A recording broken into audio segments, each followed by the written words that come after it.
Aloha guys, hope everyone is doing well. So today I am going to do a little video. I had some people asking me about the Nano Plus files for the photography side of the drone, and they were actually asking me to compare to the Air2S, and I didn't really look into that at all. I didn't compare the Air2S because I don't have that drone any longer. I had it for a while and it was a good drone, and I actually remember my friend coming by, this girl Monique, and I was helping her prep a calendar for Chicago 2022, and she shoots with an Air2S or flies an Air2S, and I was looking at her pictures. Let me see if I could actually find some of her shots really quickly, and I'll show you. But I was looking at her images and I was really surprised by how pretty they were. Not only is she a good photographer, but the actual files. What happened? Did I do view? Hold on a second. Okay. So some of these images I was looking at and I'm like, wow, that's actually really pretty good. But the thing is, I'm not just looking at them as a picture. I'm looking at how well they capture. Like, that's a really nice shot, for example. So that's an Air2S file. And again, it just captures it really well. So I haven't experienced that so far with the Nano Plus. And the thing is, when I bought the Nano Plus, I actually thought that it was going to be a better still photography drone than video. And it's actually the polar opposite. The still side of the Nano Plus kind of sucks, in my opinion. It really is pretty weak. The raw files have a horrible color cast to them, which you can correct relatively easily, but it's a pain. And the JPEGs don't look that great, and the 50 megapixel JPEGs basically don't look that much better. And the reality is, the big resolution megapixel thing is just kind of a marketing ploy to me. I mean, even back in the day, I shot, images with a 16.7, say, for example, it was a Canon 1DS Mark II, which was a 16.7 megapixel full frame camera back in the day. But I printed prints that were beautiful, like gallery kind of prints that were 90 inches. So you can up-res a file, for example, if you wanted, with the quality file, essentially. So it doesn't really mean much if you have a huge amount of pixels and resolution if the file isn't pleasing and the color science to the image and the file isn't great. So there's that. There's actually an image I'm going to show you really quickly. So it was this picture of a dog, what kind of Jack Russell Terrier? So Duma water skiing dog.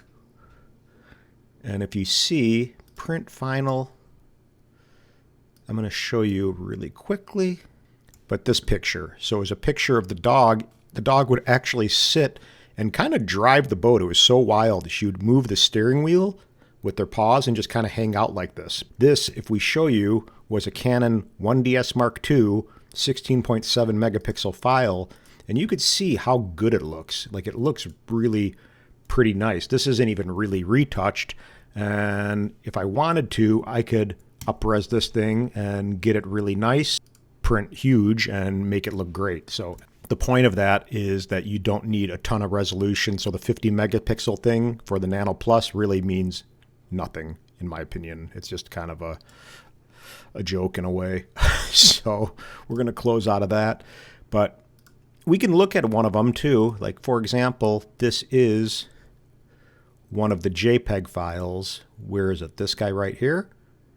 And we'll open it. So this is the 50 megapixel JPEG, right? I'm going to go to image size, 8192 by 6144 pixels. And we can zoom in a little bit. And you can see also some of the kind of stuff that's going on in the corners when we zoom in. It's just not very pleasing if we scrub around and kind of pixel push the image. Nothing that you can't kind of retouch a little bit, but at the same time, just not really a great file. I have one actually open, I believe, that I kind of worked on a little bit. So the color's a little bit better and more accurate. But you can see, again, if I zoom in, things just kind of look a little weird. Even the tree doesn't have a ton of good detail. It almost looks like it's a digital zoom kind of thing. So you can see that. I don't even know how they get to the 50 megapixel file, honestly, with the Nano Plus. It's even more pronounced in this file, and that looks bad. I mean, if I'm going to go ahead and print this, guess what? I got to retouch some of this out of there and figure out a way to minimize it, because that's going to show up on a print. So we're going to scrub around over here. If I wanted to, I could use like a spot brush tool and kind of zap some of these guys away, which would probably take me a solid hour doing this really efficiently with the Wacom tablet stylus kind of thing. But you can see you would almost have to do that, in my opinion, and do some kind of image cleanup and prep these files to get it to where it's just ugly. It's not really that great. The sky doesn't look good. There's a lot of kind of weird, I don't know, it's not pleasing to the eye, essentially. So it's not bad. This would probably be great for 8x10 prints, 11x14, something like that, for web, for, it's fine for real estate and stuff like that. But it's not really an Evo 2 Pro 6K, for example. Like my friend who's in Minnesota, who's a really amazing photographer, he shoots with a, red Komodo and all kinds of nice equipment. He got an Evo 2 Pro because he's not messing around. He knows the Evo 2 Pro 6K is a solid sensor, and he's not going to fart around, essentially, with some kind of goofy drone like a Nano for nice images to print. So let's go ahead and take a look at some of these files. So let's go ahead and look at an Air2S file. So there's a shot that I have. This is a raw file, a DNG, and it's a really pretty image. I kind of retouched a little bit so I can reset it really quickly to default, but you can see still looks really good. The sky was absolutely stunning that day. I was driving to Wisconsin on a little road trip, just kind of doing a creative thing with my drones. And the sky was just unbelievable, and I was trying to find somewhere to fly, and I found this little lonely tree, but pretty cool. I'll just tweak the saturation slider a little bit, maybe hit the dehaze a teeny bit, and maybe lighten the shadows a little bit. And I'll open this file, and we'll take a look at it. And we'll see if this has any of that kind of stuff going on in the corners. So you see, if we zoom in, everything looks better, essentially, and it looks more like a proper file. Spending time doing that layout with my friend's calendar got me the opportunity to essentially spend an entire day looking at Air2S files. And I was kind of surprisingly impressed. Didn't probably realize how good of a drone that was for taking pictures. So I would, right now, spoiler alert, say the Air2S for still photography is a better drone to have all day long. And it can handle, obviously, the winds and stuff better too, but looks really beautiful. Can print this thing, what is the image size? 8,000 by 6,000. I could print this thing all day long if I wanted. 30 by 40, 40 by 60. I could probably print it 100 inches if I up-resed it the right way. So great file, right? Okay, looks good. So let's go and look at something else. We have this Air2S file of the city of Chicago. I couldn't even fly my Nano Plus to get this shot yesterday because I thought it was going to get blown out of the sky. So there is that too. It just does not handle at all in any kind of winds, and I don't have a lot of confidence with that drone, unfortunately. It does produce some cool stuff. I put together a couple little edits. I was really surprised at how well the Nano Plus did at night, and the footage is pretty good. It's more pleasing to the eye visually than the still side of that drone. So, and if we zoom in a little bit over here, it just looks good. I mean, it's a better file than the Nano Pluses. It looks more pleasing. The detail further away looks better. It doesn't look so optical zoom-like, I guess you would say. And it just does good. I mean, it does well, I should say. So that's that. We have that over here. Let's go and look at the Nano Plus now. We're going to look at a file. So let's look at this. I shot this, I believe, yesterday morning before the winds picked up. So right now you can see right away it looks like crap because we got this color cast to it. So we got to work with that because Autel hasn't addressed it yet. But it's not that big of a deal, really, but it is an inconvenience and it is kind of a pain in the ass. So we can go to Color Mixer, for example. I have this little yellow dot selected, and if I shift the hue to the left, you can see it starts to get kind of normalized again. And then I can go ahead and tweak maybe the saturation slider a little. Maybe that's a little much, but whatever. Regardless, I'm going to throttle back a teeny bit on that. Hit the dehaze a little bit. and you can see it kind of is getting in the ballpark up the exposure, and we'll call it a day right there. And let's zoom in and look. So it looks pretty good, but at the same time, it kind of looks optical zoomy in a way. Like if we zoom in over here, I don't know. It doesn't look bad. I shouldn't say it looks horrible at all, but it doesn't look as pleasing. Stuff just kind of looks a little bit more digitalized than the Air2S files, if that makes any sense to you guys. But it looks good. I mean, let's go ahead and zoom in the cars and see. So, I mean, it's not bad. If you're going to shoot this drone, though, which is frustrating, the RAWs definitely are the best way to go about it. But the RAWs have the color cast to them, which is going to scare a lot of people away because they're not going to know how to properly work with them. So, I mean, you could see this kind of stuff going on, which is not pleasing, this fringing kind of thing. And if I go ahead and go into this, I think, where can we go into that? Blue, hold on a second. There should be an area. Remove chromatic aberration. So let me zoom into that a little bit. You gotta zoom in too, so you guys are aware when you're doing any of these kinds of adjustments, because it's the only way you're gonna see it. So you see that? See that chromatic aberration kind of stuff, that yellow? Watch what happens when I click this. So this is a little retouching 101 for you, but I can click that little box and it zaps away, right? So you can see that zoomed in, and you can't see that if you're zoomed out. So if you're like this and you click and unclick that box, you really can't tell.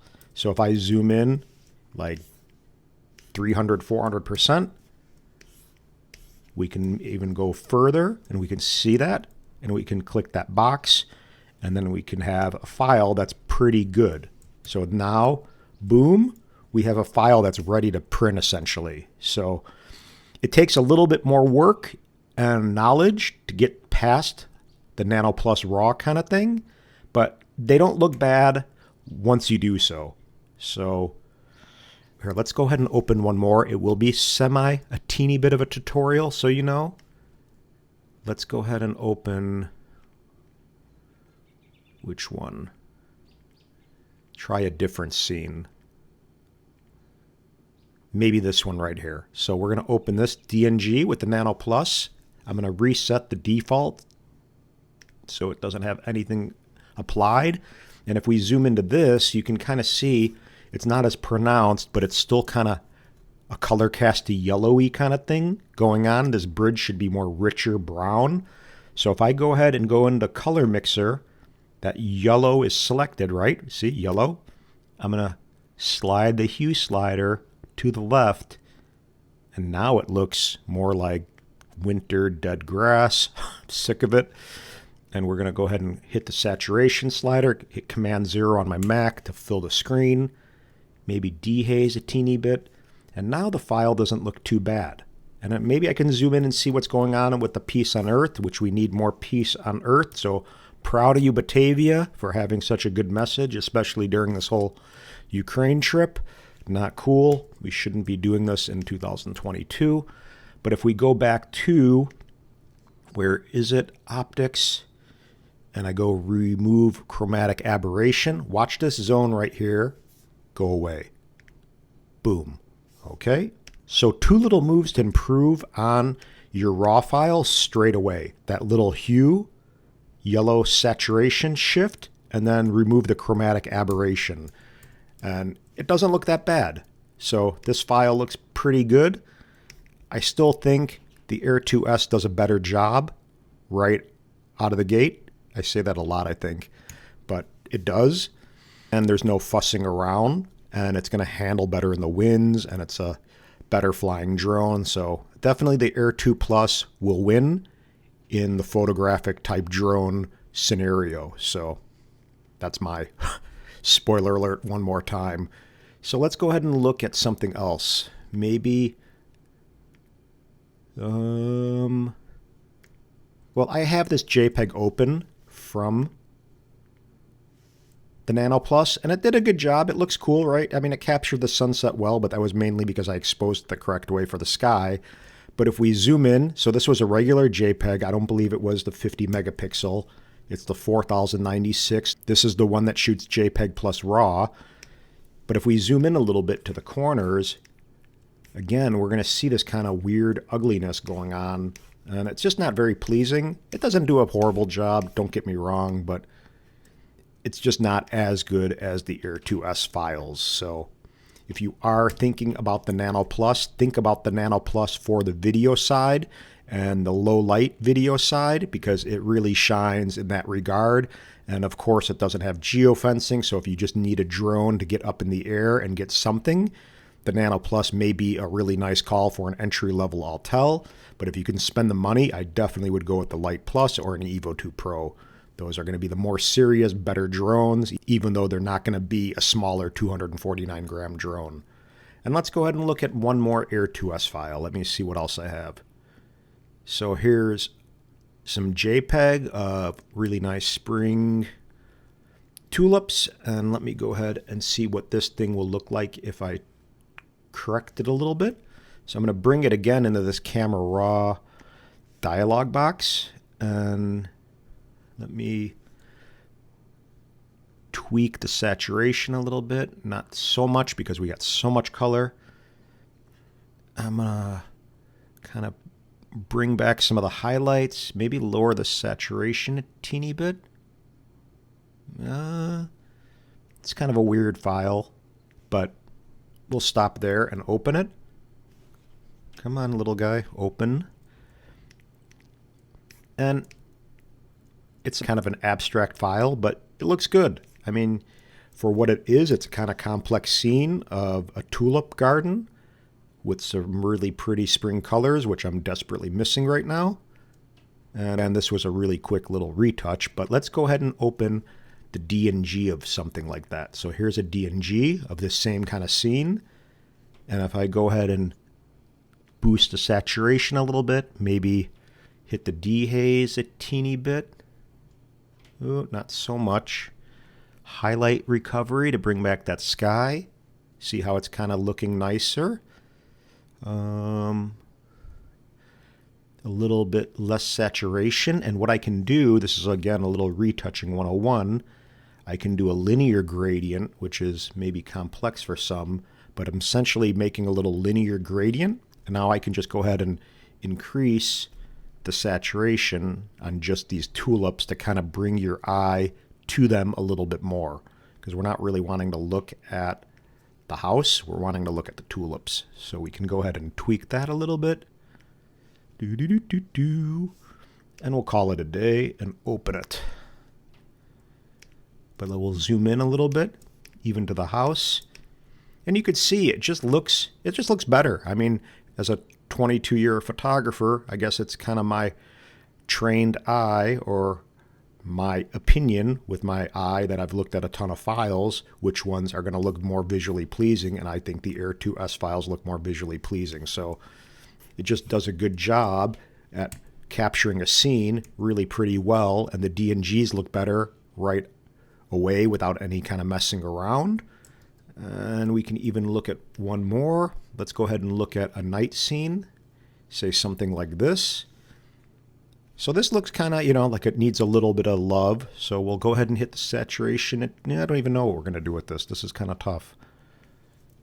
So you see, I mean, every scene's going to be a little bit different and a little bit more complex, which may need a little bit of color correcting and post work. And we'll go ahead and I'm just going to get it kind of roughed in a little bit. And we'll stop there for now and just kind of see what the file looks like. Zoom in. The edges look a lot cleaner. I didn't go too crazy with this. I just want to open it because I don't want to keep this video super long. And it just does a pretty decent job. Of course, I can go a lot further with color correcting this the correct way, but it looks good. I mean, meaning pixel-wise and way the sky looks and the way the buildings look. I just think it does a better job at rendering out the images. And that's it. So I'm hoping this helps a little bit. Let me see if there's anything else nano-wise I can show you. So let's open this one too. And now look. So you open this file, it looks super kind of color casty again. This is supposed to be more of a brown, again, dead grass thanks to winter.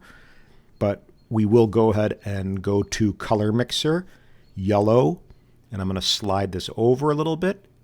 Now we're getting basically to where this raw file should be when we're opening it up. So now we could look at this and adjust it a little bit, and this is kind of where it should be starting point wise. So I'll go ahead and increase the saturation a little bit, maybe hit the dehaze a teeny bit, exposure a little bit, and something like that. The Nano+ files just don't look as good, and they're kind of a pain in the butt to work with. Some, like that city scene, did really pretty well. Where is it? Let me go ahead and find it. Boom, boom. So that's Air2S. This one is probably the nicest Nano+ shot I have so far. That looks visually pleasing to me enough that I can print it. It almost looks Mavic 3-ish quality-wise. Maybe not Mavic 3-ish, but it looks pretty good. It kind of resembles the Mavic 3 file to me, but not as detailed. Of course, there's a micro four thirds sensor on the Mavic 3. This guy's a little 1 2/8 or whatever it is. So I'm hoping this helps. If you guys want to know the conclusion is the Air2S is probably a better drone overall. It's going to definitely be a better photographic drone, and you can shoot 10-bit color with the Air2S, but at the same time, the Nano+ honestly does better in low light for video. So I think the Nano+ will win low light, even though the Air2S is a 1-inch sensor. And I think the Air2S will win with the still photography side, and the Nano+ kind of fails, and the RAWs have the color cast. They kind of aren't super amazing. The 50 megapixels are hardly impressive, and that's it. So I'm hoping this sheds some light. If you're thinking about which drone to buy as a photographer, choose the Air2S. It's going to also handle better in the winds, but if you are at all wanting something with no geofencing, of course the Nano+ will win there. And if you do want to get low light footage, the Nano+ will shine there as well. So that's it, guys. Hopefully this helps, and until next time, aloha.